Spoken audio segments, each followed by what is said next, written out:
Last video में मैंने दिखाया था हम एक मिठाई की दुकान गए थे, वहाँ से जिलेबी खा रहे थे। हम जाएंगे इधर से एक रिलेटिव के घर, तो उनके घर के लिए हमने साथ ही साथ पैक करवा लिया मिठाई और समोसे। जिलेबी मैंने बहुत सारा खा लिया था। ऑलरेडी मेरे पेट में इतना दर्द हो रहा है उसके बाद भी, क्योंकि हम दोपहर कुछ खा के निकले नहीं थे। और ये खाने में भी इतना क्रंची था, खाने में भी मजा आ रहा था, ऊपर से इतना बॉडी पेन हो रहा है। मेरा हालत तो मेरे फेस से ही पता चल रहा होगा। तो यहाँ पे मेरे मामा का भी दुकान है, तो उनको ही हम ढूंढ रहे थे। आगे जाके मैंने खाया था मोगलाई और माँ खाया था बिरयानी।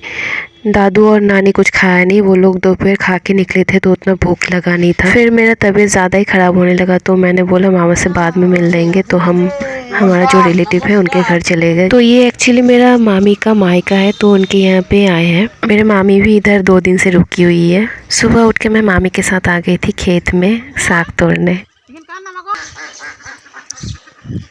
এগুলো কি ধই না বাজা না গর্ত আছে দেখিস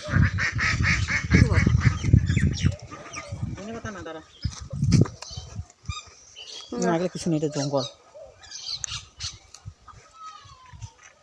এগুলো লাফার শাক না? এগুলো উঠাবো? এগুলো উঠাবো? দাঁড়া আমি দেখাই দিই। এই যে মনে কর গাছ, হ্যাঁ এই জায়গাটা তুলবি, এইখানে একটা পাতা থাকবে, এটা থাকবে, হ্যাঁ এটা উঠাই নিবি। এই যে সব দেখবি, এই যে পাতাটা রাখবি, এখানে ছিঁড়ে দিবি। এই যে মানে কচি অংশটা উঠাই নিবি। তারপর এটা দেখো তো। হ্যাঁ দে, ওটা না নিচে আরো না, দেখ এই যে এইখানে এটা ধর, এখানে একটা পাতা রাখবি খালি, তাহলে পাতাটা থেকে আবার বের হবে।